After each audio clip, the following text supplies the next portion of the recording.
The hum of the evening settled gently over our cozy living room, the soft glow of the table lamp casting warm patches of light on the bookshelves and family photos.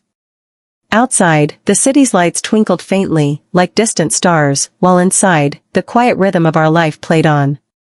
I sat curled into the corner of the sofa, a cup of chamomile tea cradled in my hands, savoring the calm after a long day balancing work and household chores. Mark was pacing near the window, his phone pressed to his ear, voice low but urgent. "I have to leave early tomorrow," he said abruptly as he ended the call. "There's an urgent business trip, something came up last minute. I'll be gone just for a couple of days." I nodded without looking up, the words settling like a familiar chill in the back of my mind. "Okay," I said softly, forcing a smile. "When do you leave?" "First flight out, probably before dawn." His eyes met mine for a moment, a flicker of something unreadable passing between us, before he turned back to the window. "It's important. I wish I could tell you more."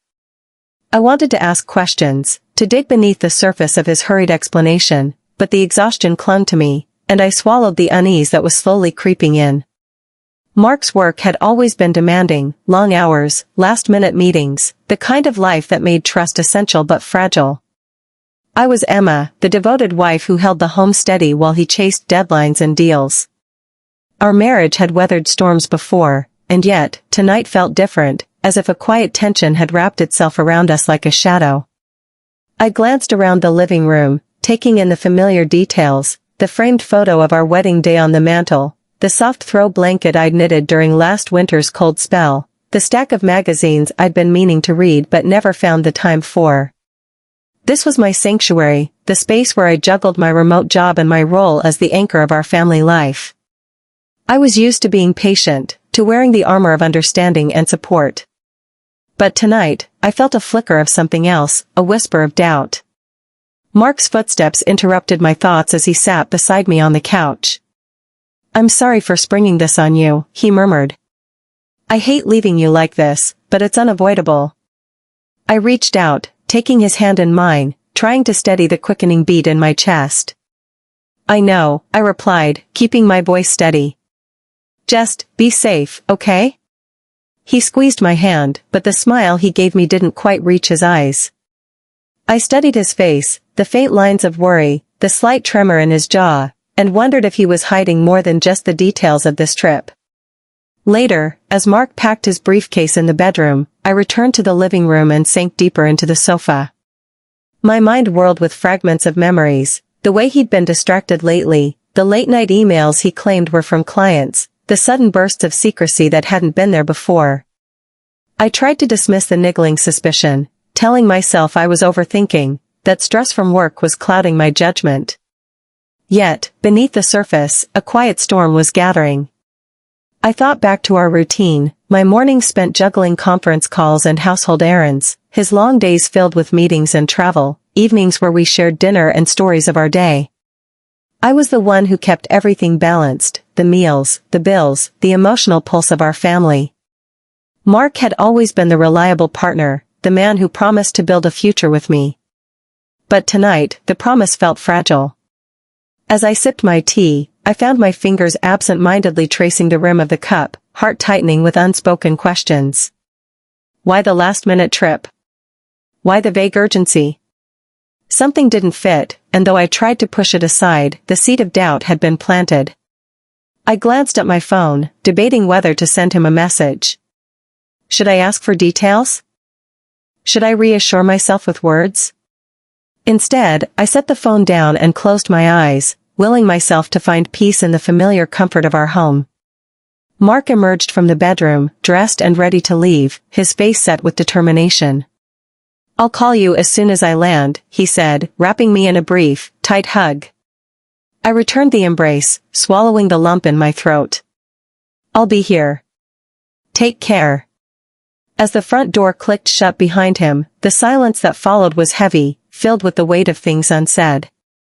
I sat alone in the dim light, the room suddenly too quiet, the shadows seeming to press in. I am Emma, 38 years old, a woman who has built her life around trust and commitment. Tonight, I faced the first crack in that foundation, a whisper of uncertainty that stirred the calm waters of my world. And as I sat there, the chill of doubt crept closer, marking the beginning of a journey I hadn't expected but couldn't ignore. The days that followed Mark's abrupt departure felt strangely hollow, like the familiar rhythm of our life had been interrupted by a discordant note. I went through the motions, answering emails, preparing meals, straightening the living room, but beneath the surface, a restless unease gnawed at me. His promise to call as soon as he landed had stretched into silence, and with every unanswered message, my suspicions deepened. Work became a blur, my thoughts drifting back to Mark more often than I cared to admit. I found myself replaying our last conversation, scrutinizing his tone, his evasiveness about the trip's purpose. Something about it didn't add up, and despite my desire to trust him, a shadow of doubt began to cloud my days. It wasn't just my intuition warning me. A few close friends, sensing my hesitation, dropped subtle hints that only fueled my growing apprehension. Over coffee one afternoon, my friend Laura leaned in, voice low and conspiratorial. "I think I saw Mark last week, but not on a plane," she said cautiously. "He was downtown, near that new cafe. Seemed distracted." I forced a smile, dismissing it as coincidence or misremembering, but the seed of suspicion took root. Another acquaintance mentioned catching a glimpse of him at a local bookstore late one evening, far from any airport or business setting. Each story, though second-hand and incomplete, chipped away at the narrative Mark had woven. Unable to quell the turmoil within, I began to watch for inconsistencies in his story. I scoured the messages he had left on my phone, brief, hurried texts that never explained much. I checked his social media accounts, noting the absence of the usual posts during trips, and the lack of any check-ins or photos that would confirm his whereabouts. His online presence was eerily quiet, and the gaps felt deliberate. Late one night, lying awake in our bed, I scrolled through his recent messages on his laptop, messages that I knew I shouldn't be reading, but the gnawing need for answers outweighed my hesitation.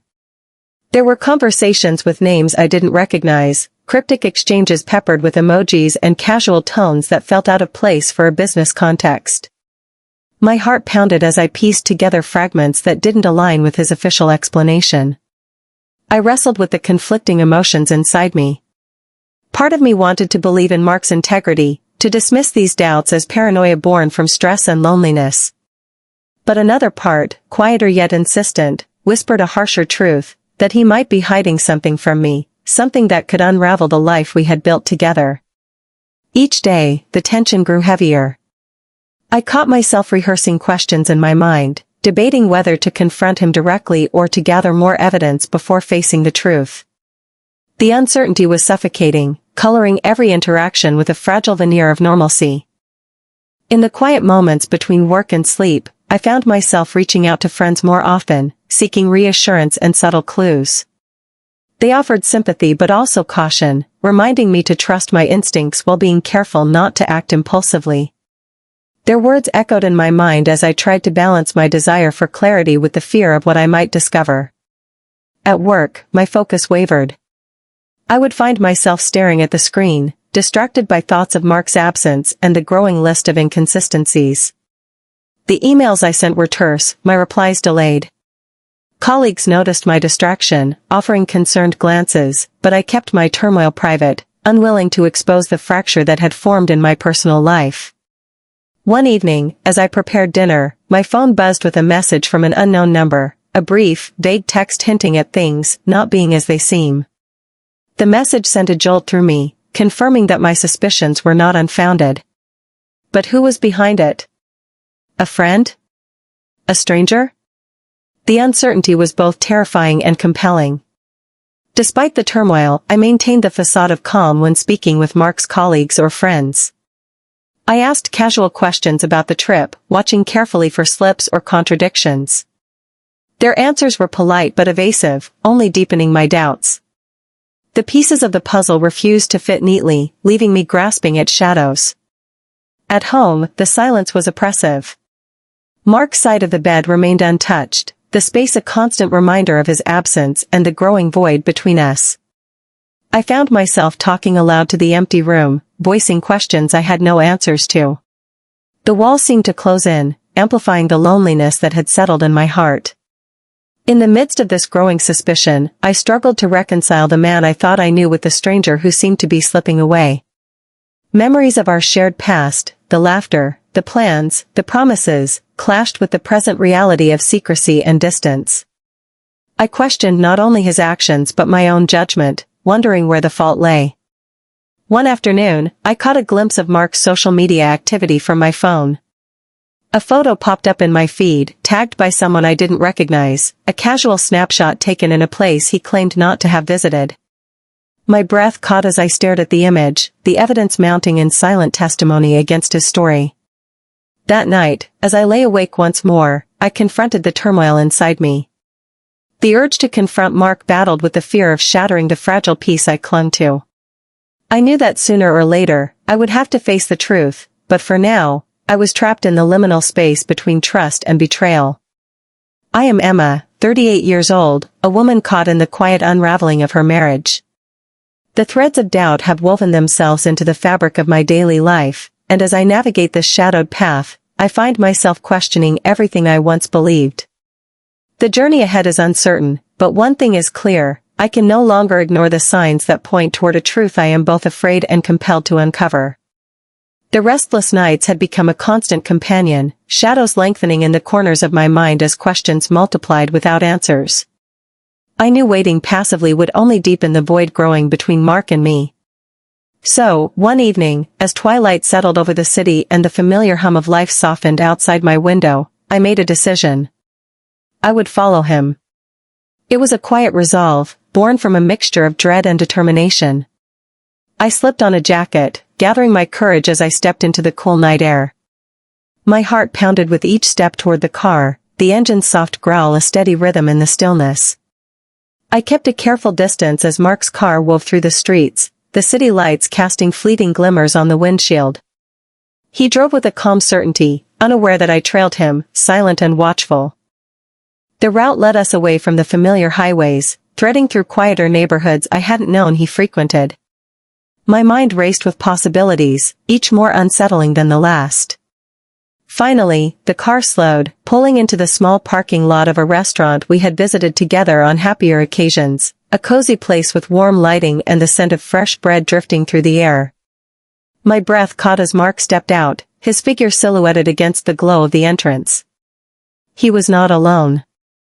A woman emerged from the restaurant moments later, her laughter soft but unmistakable as it mingled with his. They spoke in low voices, their faces close, expressions relaxed and intimate. The warmth between them was palpable, a stark contrast to the cold distance that had grown between Mark and me. I watched, frozen, as they entered the restaurant together, the door closing behind them like a seal on the truth I had feared. A surge of shock and hurt crashed over me, an ache that settled deep in my chest. The man I had trusted, the partner I had built a life with, was here, not on some urgent business trip, but sharing moments of closeness with a stranger. I stayed in the shadows, heart pounding, as I observed their easy camaraderie. The woman's face was unfamiliar, yet something in their interaction spoke of more than a casual acquaintance. They shared smiles, exchanged gestures, and leaned in close as if the world beyond those walls no longer mattered. The night air felt colder now, the quiet of the street pressing in around me as I grappled with the unfolding reality.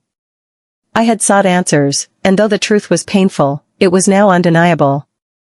Returning home, the silence of the empty apartment was deafening. I moved through rooms that once held laughter and shared dreams, feeling the weight of solitude in every corner. My mind replayed the scene endlessly, each detail etched with painful clarity. I found myself questioning the moments I had overlooked, the subtle changes in Mark's behavior, the excuses for late nights, the vague explanations that no longer sufficed. The fragments I had dismissed now formed a mosaic of betrayal, and the woman's presence in that restaurant was the keystone. Yet, amidst the hurt, a strange calm settled over me. The veil of uncertainty had lifted, replaced by a clarity that was both brutal and liberating. I knew the path ahead would be fraught with difficult conversations and emotional reckoning, but for the first time in weeks, I felt a sense of agency. I am Emma, 38 years old, a woman standing at the crossroads of trust and truth. The discovery I made tonight shattered the illusion of certainty, but it also ignited a resolve within me. As I prepare to confront the reality of Mark's betrayal, I brace myself for the journey ahead, one that will test the limits of my strength and the depth of my love. The morning light filtered softly through the curtains, casting a pale glow over the living room where I sat, the events of the previous night swirling relentlessly in my mind.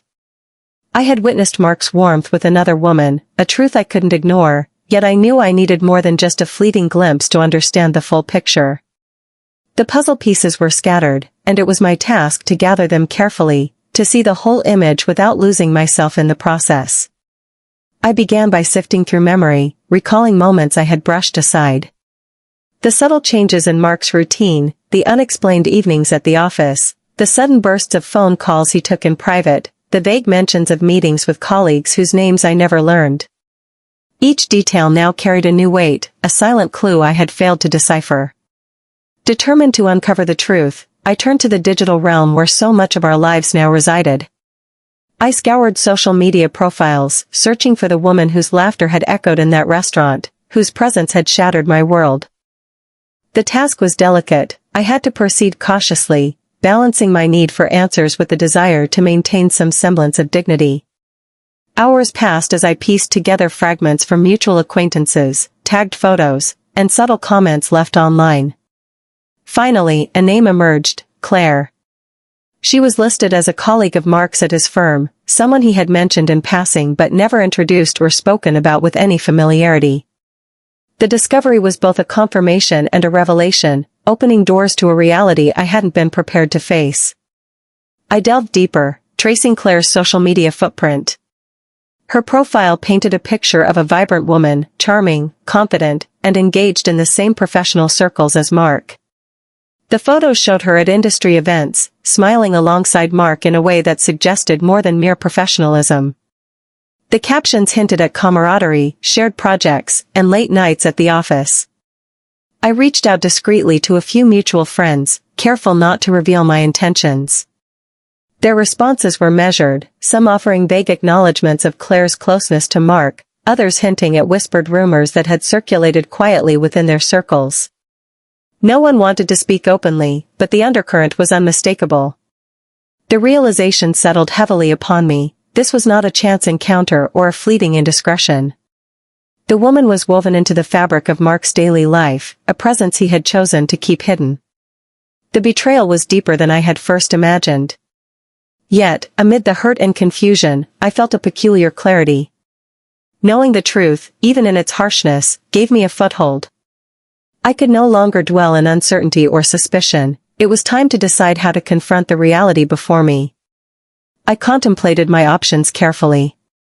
To confront Mark without sufficient evidence might lead to denial or defensiveness. To wait longer risked further deception. I weighed the benefits of gathering more proof against the emotional toll it would exact. The path forward was fraught with difficult choices. Late that evening, I sat alone at the kitchen table, the soft hum of the city outside a distant murmur. I opened my laptop once more, reviewing the information I had collected, organizing it into a narrative I could face. The screen illuminated my face, shadows dancing as I wrestled with the next steps. I was no longer the woman who had quietly accepted Mark's explanations. I was someone who demanded truth, who refused to be sidelined or silenced.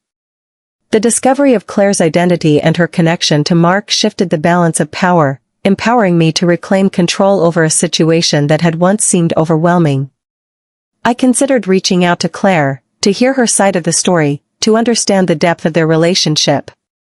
But the thought unsettled me. I feared the answers might wound me further. Instead, I resolved to confront Mark first, armed with the knowledge I had painstakingly gathered. I am Emma, 38 years old, a woman awakening to the stark reality of betrayal and the strength it summons. The pieces of the puzzle are now clearer, and as I prepare to face Mark, I carry with me the resolve to seek honesty, to demand respect, and to protect the life I have built, even if it means shattering the illusions of the past. The evening air was crisp but still, the muted hum of the city outside barely penetrating the quiet tension inside our dining room. I had suggested dinner, a neutral ground where we could talk, where I could force the conversation I had been avoiding for too long. Mark arrived precisely on time, his usual ease replaced by a flicker of unease I recognized all too well. As we settled opposite each other, the familiar clink of silverware was replaced by a charged silence. I looked at him calmly, steadying the whirlwind of emotions that threatened to spill over. "Mark," I began, voice measured, "I want to talk about the business trip you mentioned." His eyes met mine, guarded at first, then narrowing slightly. "Sure," he said cautiously. "What about it?" Taking a breath, I chose my words carefully. "I know you weren't on a business trip. I saw you, last week. At that restaurant, with Claire." The name hung in the air, heavy and deliberate. Mark's expression flickered, surprise, then defensiveness, but he quickly masked it with a shrug. "I don't know what you're talking about." I held his gaze firmly. "Don't lie to me, Mark. I've seen the messages, the photos. I know who she is. You've been hiding this from me." His jaw tensed, and for a moment, the man I thought I knew seemed to unravel. "It was a mistake," he said quietly, voice tinged with regret. "A lapse in judgment during a stressful time." I studied him, searching for sincerity beneath the surface. "Why didn't you tell me? Why keep it secret?" He hesitated, then admitted, "I was afraid. Afraid of hurting you, afraid of what it might mean for us." The confession stung, but I kept my composure. "You did hurt me, Mark. More than you realize. And hiding it only made it worse." Though anger simmered beneath my calm exterior, I focused on understanding rather than accusation. "Is this over? Or is there more I need to know?" He looked down, momentarily lost. "I want to fix this. I want to make things right. But I know I've broken your trust." I nodded slowly, the weight of betrayal mingling with a flicker of hope. "Trust isn't given lightly, Mark. It has to be rebuilt, if you're willing to try."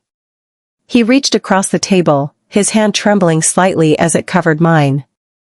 "I am," he said earnestly. "I don't want to lose what we have." Despite the pain, I recognized his vulnerability. This was a crossroads for us, a fragile moment where honesty could either heal or deepen the divide.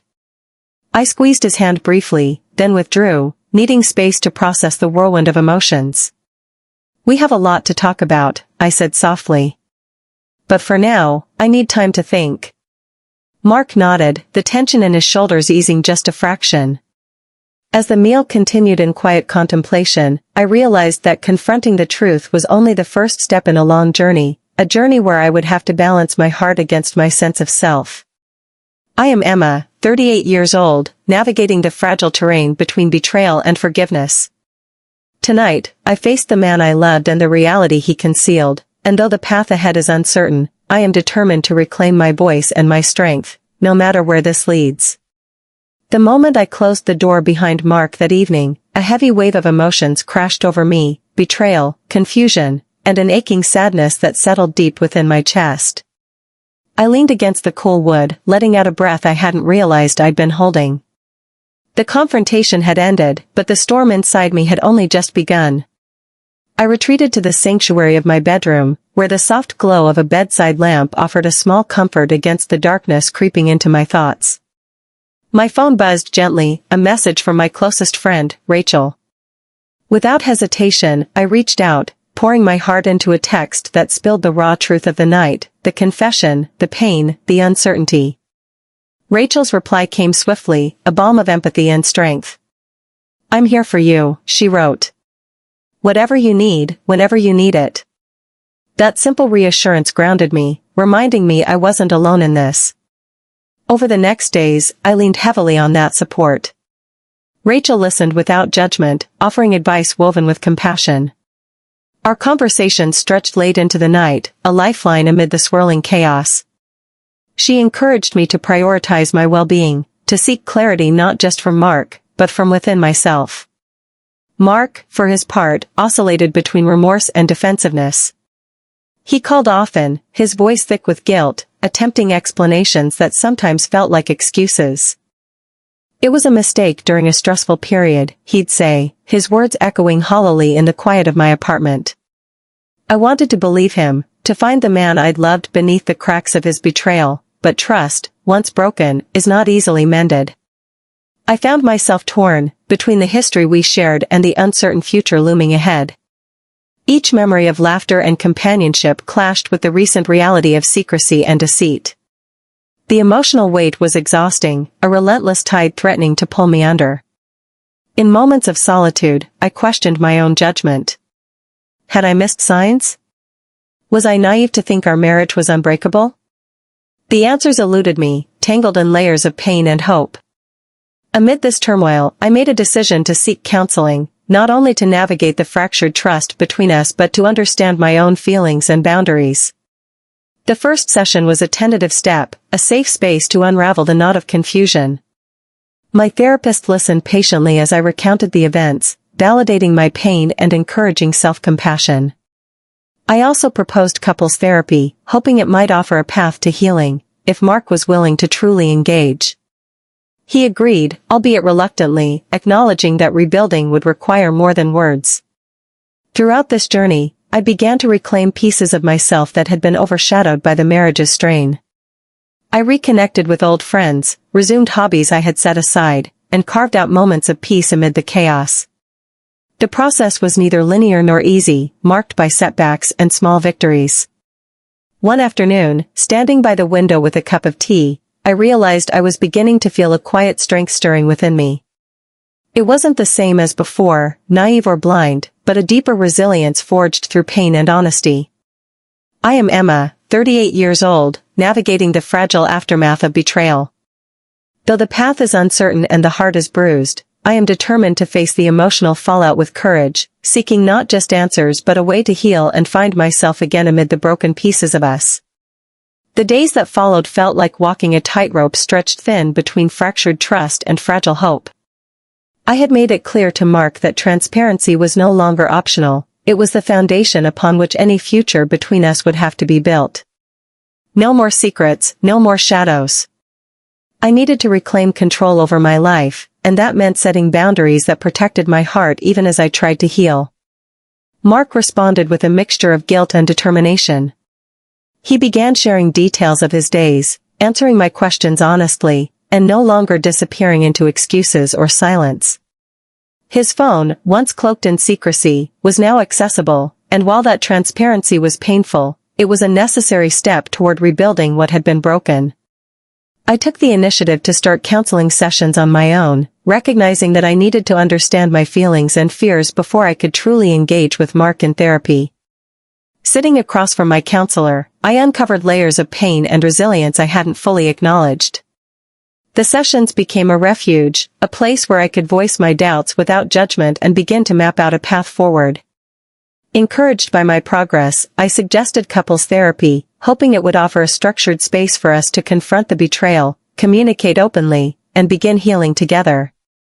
Mark agreed, albeit with hesitation, acknowledging that words alone would not suffice to mend the fissures between us. Our first session was tentative, filled with awkward silences and halting admissions. But beneath the discomfort, I sensed a shared desire to understand and be understood.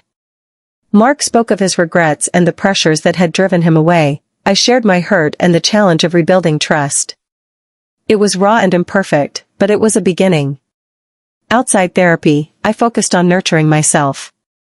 I reconnected with friends I had drifted from, rediscovered hobbies that brought me joy, and carved out moments of solitude to reflect and recharge. These acts of self-care were small rebellions against the despair that threatened to consume me. Mark's efforts to make amends were inconsistent at times, a reminder that healing is rarely linear. There were moments of progress shadowed by setbacks, but I held fast to my resolve. I understood that rebuilding trust required patience, not just from him, but from myself. As the weeks passed, I noticed a subtle shift within me. The strength I thought I had lost was re-emerging, tempered by experience and a newfound clarity about what I deserved. I was no longer just Emma, the wife betrayed, I was Emma, a woman reclaiming her agency and choosing her path. One evening, as we sat together after a therapy session, Mark reached for my hand. His eyes held a vulnerability that mirrored my own. "Thank you for giving us a chance," he whispered. I squeezed his hand gently, aware that the journey ahead was long and uncertain. We both have a lot of work to do, I replied. But I'm willing to try. I am Emma, 38 years old, standing at the crossroads of pain and possibility. With boundaries set and healing underway, I am learning that reclaiming control means embracing both strength and vulnerability, and that the road to renewal begins with the courage to face the truth together. The fragile hope that had begun to flicker between Mark and me soon faced the harsh reality of lingering distress. Despite his efforts and my willingness to engage, the wounds ran deeper than I had anticipated, and the cracks in our relationship refused to be smoothed over with mere words or counseling sessions. The past lingered like a shadow, coloring every interaction with caution and uncertainty. One evening, after a particularly difficult therapy session where we struggled to communicate without triggering defenses, I found myself alone in the quiet of our apartment, the weight of disappointment pressing down.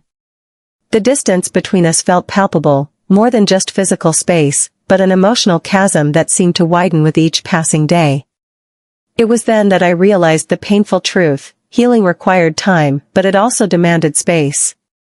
I needed to step back, to reassess not only my feelings but the very foundation of our marriage. The decision to separate temporarily was not one I took lightly. It felt like admitting defeat, yet also acknowledging reality. I informed Mark gently but firmly. I think we need time apart, I said, voice steady though my heart quivered. Not to end things, but to give ourselves room to breathe and heal. He looked at me with a mixture of sadness and understanding. If that's what you need, he replied quietly. I want to support whatever helps us get through this. The days that followed were a delicate dance of establishing new boundaries and navigating unfamiliar rhythms. I moved into a small apartment not far from our home, a place of my own, where I could focus on personal growth without the constant reminders of pain. The separation was not easy. Every quiet evening felt tinged with loneliness, but it also offered clarity.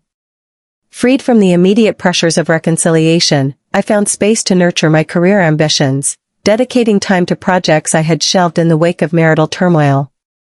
Work became a source of empowerment, a reminder that I was more than the sum of my heartbreak. I reconnected with friends, savoring conversations that reminded me of who I was outside the role of wife. I explored new interests, yoga classes that calmed my restless mind, art workshops that reignited my creativity. These moments of rediscovery stitched together the frayed edges of my identity. Mark and I maintained communication, honest and respectful. We shared updates on our progress, fears, and hopes. The separation was not a retreat but a step toward understanding whether the love we had could withstand the fractures or if it was time to let go. There were days when doubt crept in, when the ache of distance felt unbearable. Yet, I reminded myself that this was a journey, not a destination, and that healing often meant embracing uncertainty. I am Emma, 38 years old, learning that sometimes the bravest choice is to step away in order to grow stronger. In the space between us, I am rediscovering myself, preparing for whatever future awaits with a heart open to possibility and a spirit determined to heal. The quiet space between Mark and me had stretched long enough for reflection, for honest conversations that had once seemed impossible. The temporary separation, initially a chasm filled with uncertainty and pain, had become a crucible where we both confronted not only our shared past but the individuals we were beneath the weight of betrayal and forgiveness. When we finally sat down across from each other in neutral territory, a small cafe bathed in afternoon light, the air was thick with unspoken questions. This was not a meeting of reconciliation or breakdown but a pivotal moment where truths would be laid bare and futures contemplated. Mark's eyes met mine with a newfound openness, stripped of defensiveness. I've had time to think, he began, voice steady but tinged with regret. About what happened, about us. I don't want to lose you, but I understand if you can't move past it. I nodded slowly, feeling the gravity of those words.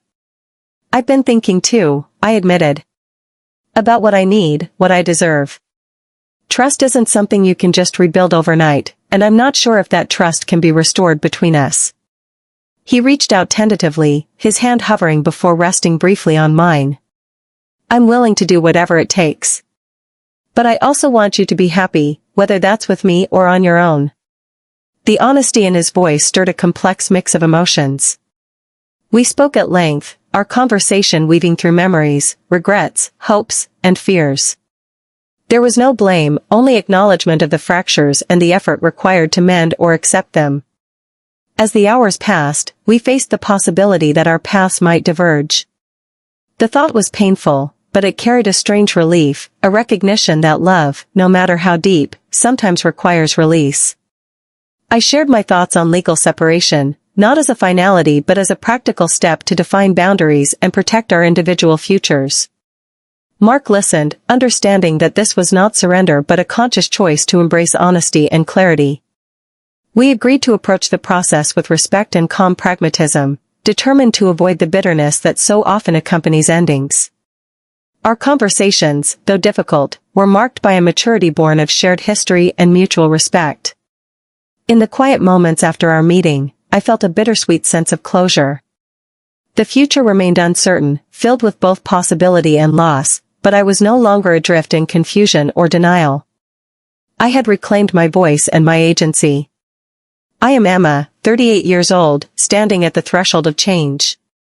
As Mark and I navigate the delicate balance between holding on and letting go, I prepare to embrace whatever comes next with courage, clarity, and the quiet strength of a woman who has faced her truth and chosen her path. The morning sunlight streamed through the curtains, casting a warm glow over the quiet apartment that had become my sanctuary during these months of upheaval. I stood by the window, the city waking slowly beneath the soft light, and reflected on the journey that had brought me here, from the shattering discovery to the tentative steps toward rebuilding a life defined not by betrayal, but by resilience. The final divorce hearing had been both a somber and liberating moment. Sitting across from Mark in the courtroom, the weight of years together balanced against the reality of our separation, I felt a quiet certainty. The judge's ruling affirmed the agreements we had reached, the division of assets, custody arrangements, and the finality of our parting. The prenup we had signed years ago had protected me, a fact that gave me a measure of peace amid the emotional turmoil. Mark's acknowledgement of his mistakes had been brief but sincere. There was no grand apology, no dramatic reconciliation, just a mutual understanding that our paths had diverged irreversibly. As we stood to leave, I met his gaze one last time, seeing not the man I once trusted but a reflection of the choices made and the consequences borne. In the weeks that followed, I threw myself into rebuilding my life. The consultancy I had dreamed of launching, helping women navigate the financial complexities of personal upheaval, became my mission. Clients arrived, many with stories echoing my own, seeking guidance and empowerment. Each success, each woman whose confidence I helped restore, fueled a sense of purpose that had long been dormant. Amelia, my daughter, was my steadfast supporter. Our bond deepened through shared vulnerability and hope. Together, we navigated the new dynamics of our family, finding strength in honesty and love beyond circumstance. The envelope I had once handed Mark, the symbol of my resolve and reinvention, now sat on my desk, a reminder not of revenge, but of transformation. It was the blueprint for a future forged through adversity, a testament to the power of reclaiming identity and autonomy. On what would have been our 29th anniversary, I chose to celebrate not the marriage that ended but the woman I had become. Surrounded by friends and family who had stood by me, I raised a glass to new beginnings, to the freedom found in truth, and to the unshakable strength of a heart that refuses to break. I am Emma, 38 years old, no longer defined by betrayal but by the courage to rebuild, to empower, and to embrace the promise of fresh starts. The past is a chapter closed, and ahead lies a story written by my own hand, a life reclaimed, a future embraced, and a spirit renewed. If you loved the story, like the video and subscribe.